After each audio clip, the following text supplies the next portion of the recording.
Chegamos no dia em que o Brasil teve dois sérios motivos para aumentar suas preocupações. A agitação política por conta da reprodução de um vídeo pelo presidente da República convocando a população a ir às ruas num ato de apoio ao governo. E a confirmação do primeiro caso de coronavírus em território nacional. As consequências de tudo isso sobre a economia e o mercado financeiro. E os resultados do futebol, ruins para Corinthians e Atlético Mineiro e bons para o Fluminense e para o de novo campeão Flamengo. Eu sou Guto Abranches e o Clicktube News está no ar.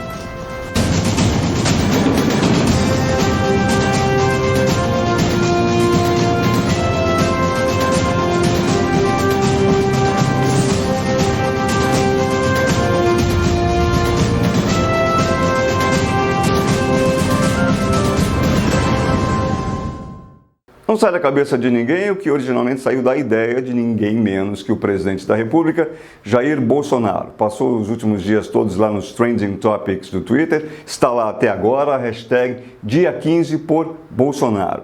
Trata-se de um vídeo que foi reproduzido pelo presidente da República, convocando a população a ir às ruas para dar apoio ao governo, portanto, para dar apoio a ele.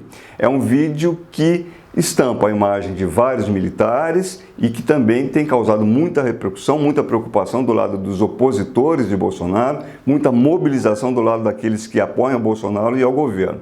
Como eu dizia, o vídeo traz a imagem de muitos militares e não chega a ser simpático, não, ao legislativo e ao judiciário. Não, muito pelo contrário. Você estava no carnaval? Não viu? Então a gente vai mostrar para você agora o vídeo que a jornalista Vera Magalhães, do Estadão e da TV Cultura, trouxe como informação em primeira mão. Olha do que se trata. Por que esperar pelo futuro se não tomarmos de volta o nosso Brasil? Qual o futuro desejamos para nossos filhos e netos? Basta! O Brasil só pode contar com você. 15 de março, todos juntos, em favor do Brasil.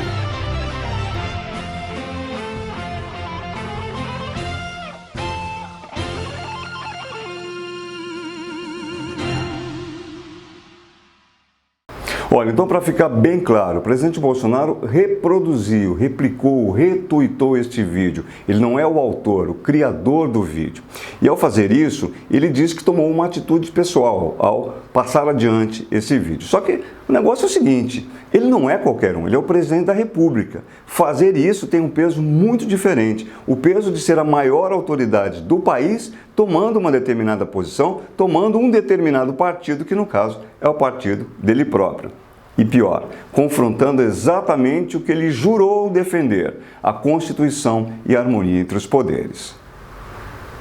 Já que a gente está falando de Constituição, eu vou ler aqui o que diz o artigo 85, que são crimes que podem ser imputados ao ocupante da presidência da República, ao presidente.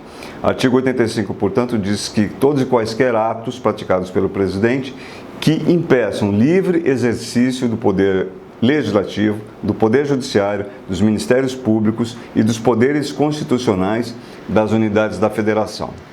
Essa conversa vai mais longe ainda. Depois daquele editorial da Folha de São Paulo, do Estadão, agora foi a vez de O Globo estampar em página inteira considerações acerca desse momento político e da atitude do presidente Jair Bolsonaro. Diz o Globo que Jair Bolsonaro se comporta como chefe de facção radical, de bando, desrespeitando toda a possibilidade de convívio harmônico. E diz ainda que o presidente Bolsonaro ameaça o Legislativo, o Judiciário e sua Suprema Corte.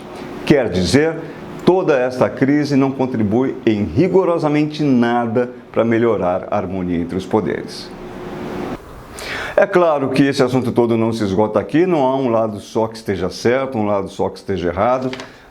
Existe sim, são as vozes da consciência. Esquerdopatas hipócritas estão todos se retorcendo de raiva. Ha, ha, ha. O povo na rua é o grande indicador de Bolsonaro estar cumprindo com as pautas que elegemos. Convoco todos os vaqueiros do Brasil para grande evento dia 15 de março, onde serão reunidos milhares de gados.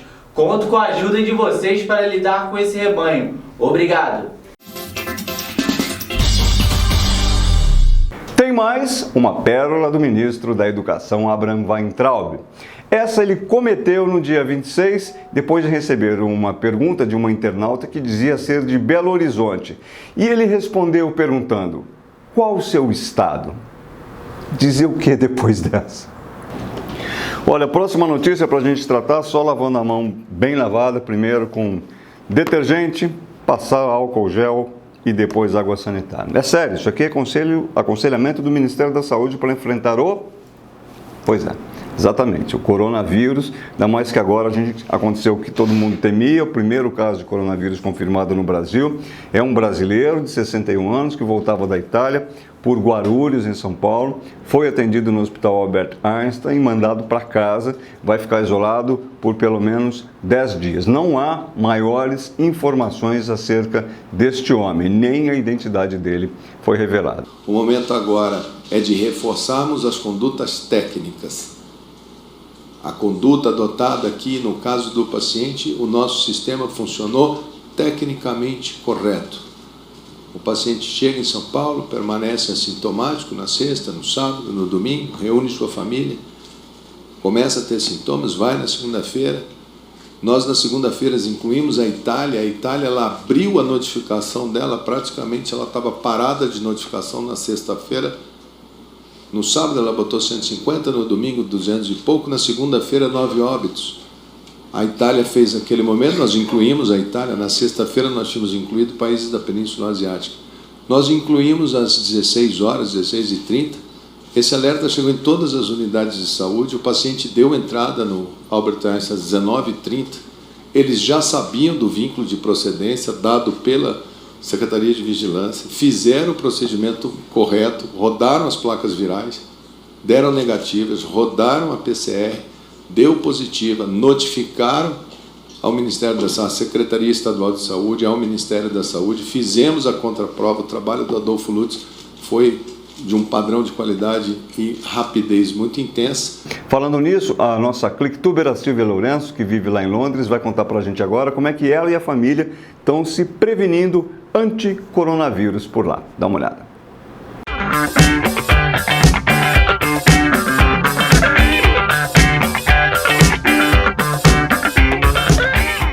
Hoje a gente vai falar sobre o coronavírus. As pessoas estão desesperadas, não todas, claro, mas uma parte da população aqui na Inglaterra está bem estressada.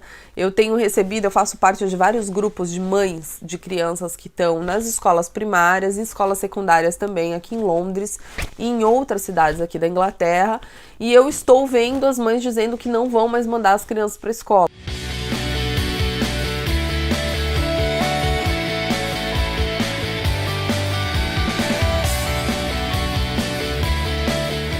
Então vamos ensinar os nossos filhos a lavar as mãozinhas, a se cuidar direitinho, se alimentar bem, para nenhum coronavírus chegar perto da gente. E uma repórter brasileira perguntou ao presidente americano Donald Trump qual é o nível da preocupação dele com o primeiro caso confirmado de coronavírus aqui no Brasil. Mr. President, Brazil has its first case. That's right. Brazil. Right, Brazil. Yeah. And you have many Americans now in Brazil for Carnival. What are your concerns and what are the procedures and practices that you plan to implement as those Americans are trying to come back home? Yes, we've gotten very strong on people coming in from Brazil. Now, it only has one case. It's a big country, but it only has one case. But still, it's a case. We deal with Brazil very well. The president's a very good friend of mine. In fact, he ran on it's called Make Brazil Great Again. That's what he ran on. We get along very well. I know you're so thrilled to hear that. We get along very, very well.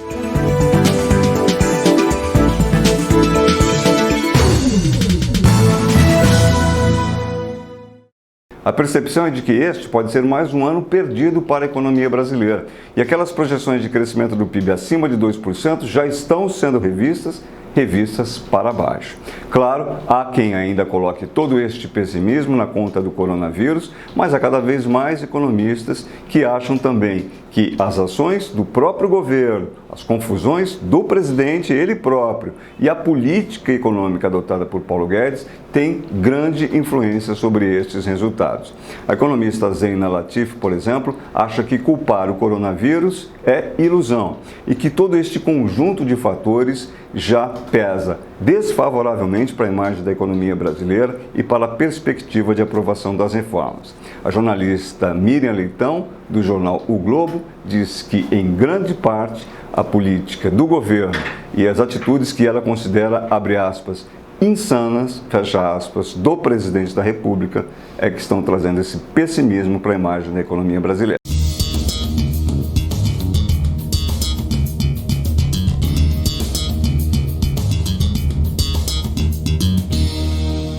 Tem futebol no meio de semana, tem Click to News em campo. Primeiro jogo para vocês do Flamengo contra o Independiente del Valle, decisão da Recopa Sul-Americana, campeão da Libertadores contra o campeão da Sul-Americana. Tá aí, mais gol de Gabigol, mais 2 vapos do Gerson, 3-0, mais um título para a conta do rubro-negro.